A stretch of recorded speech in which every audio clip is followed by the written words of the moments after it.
Salut à tous! Aujourd'hui, je vais vous présenter comment on peut fabriquer un appareil comme celui-ci qui va nous servir donc à aiguiser ou à faire du stock removal pour faire de l'enlèvement de matière pour créer des couteaux. Pour ce faire, il m'a fallu tout d'abord une roue comme celle-ci. Donc j'ai démonté la roue pour regarder que le support.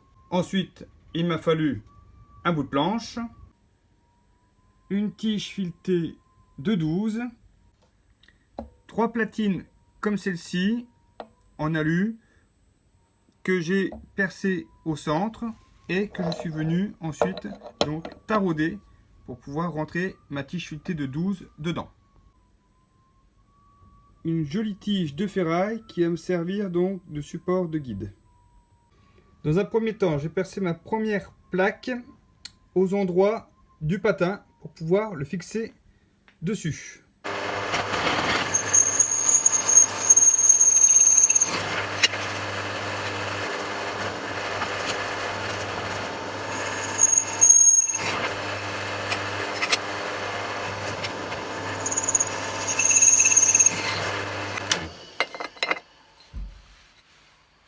Ensuite, je suis venu percer 4 trous sur mes 2 autres platines pour pouvoir les prendre en sandwich.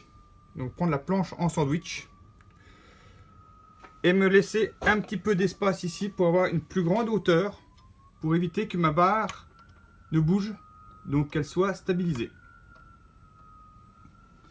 J'ai rajouté ici un écrou qui me permet donc de pouvoir faire du réglage vraiment millimétrique et de venir bloquer une fois qu'on est à la hauteur désirée.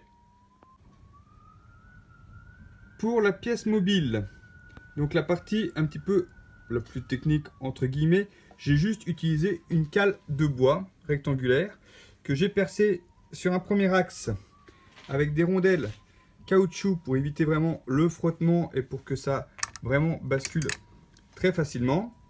Et puis un deuxième trou où j'ai mis donc ma tige guide qui va donc supporter soit le système d'affûtage, soit une lime qu'on va pouvoir y mettre en bout.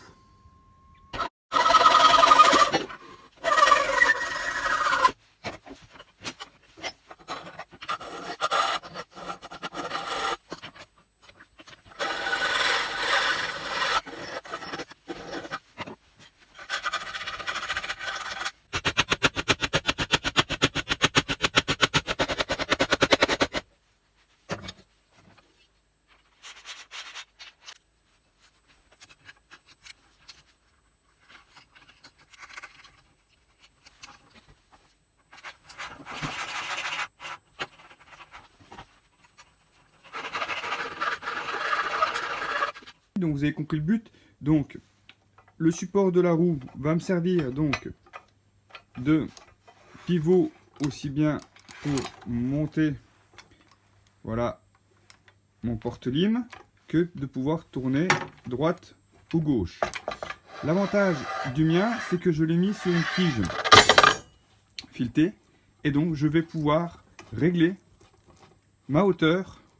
Et donc en réglant l'incidence de ma hauteur au niveau de ma tige, je vais forcément jouer sur mon angle ici.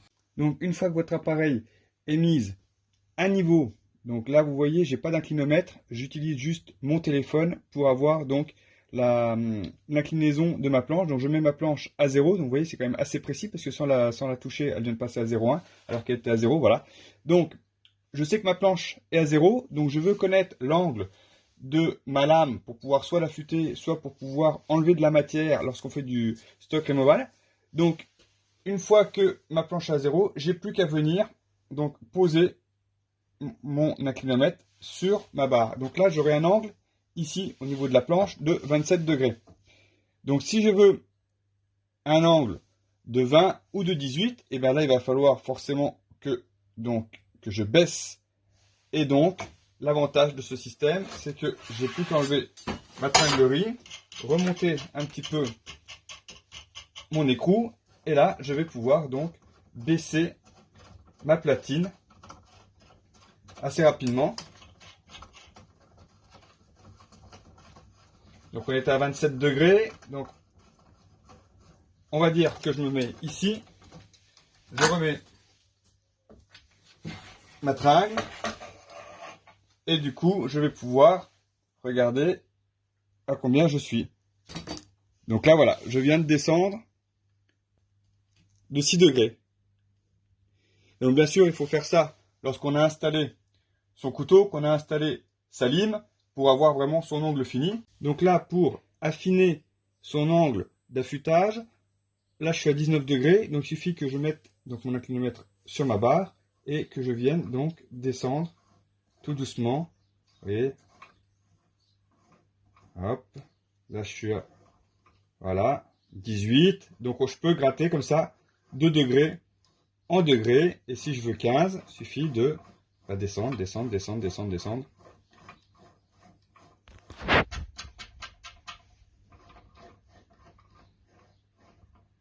Voilà. Et on va venir pouvoir vraiment chercher un angle plus que précis.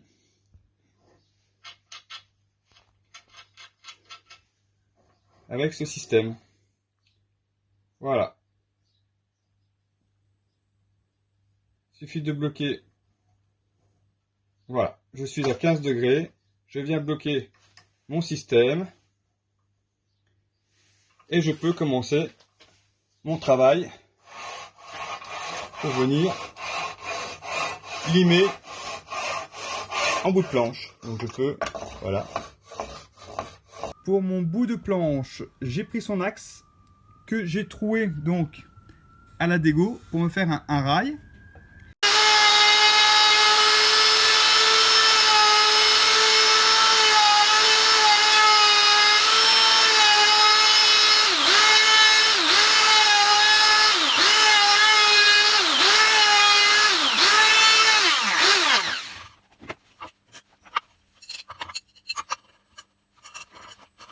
Assembler des éléments de menuiserie, ça traînait, donc ça me sert de pince, donc un petit fer plat coudé pour pouvoir donc pincer le couteau ou la pièce en bout, et je me suis fait donc un petit caoutchouc pour mettre sur le devant pour ne pas abîmer les lames de couteau.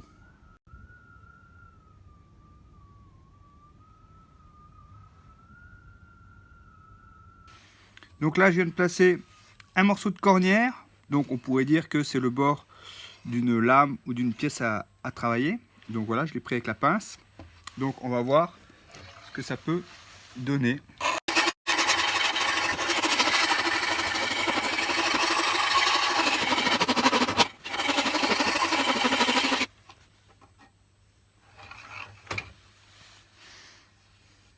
Donc départ de la pièce. On a commencé à raboter, on voit bien les griffes et l'angle que ça a pu donner au fer plat. Voilà. Vous voyez jusqu'au bout. Donc on a un angle qui est quand même relativement propre et constant.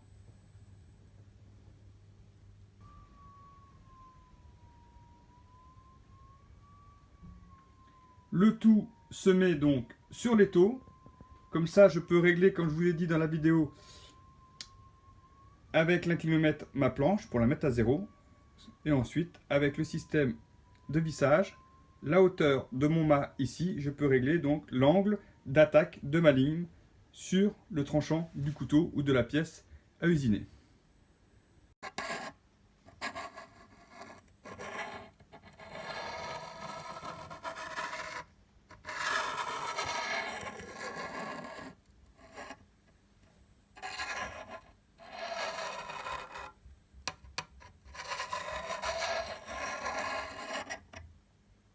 J'espère que cette petite vidéo vous a plu, que mon appareil, donc c'est une vidéo que j'ai pompée sur YouTube, sur un mec aux States, tout en anglais.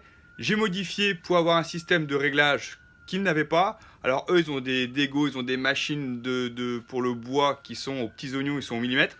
Moi, je suis pas au millimètre, mais je suis au dixième de degré avec mon système de vissage, de réglage. Donc maintenant, à vous de voir. Alors, pour les puristes, je ne suis pas au millième, hein, je ne suis pas au millimètre. C'est tout de la récup. La machine m'a coûté 0. Toutes les pièces ont été récupérées dans le garage. Donc ça traînait un peu partout. J'ai mis une après-midi pour la faire. Donc j'espère que cette petite vidéo et ce petit appareil pourra vous aider. N'hésitez pas de la liker, n'hésitez pas de la partager et n'hésitez pas à vous abonner. Salut!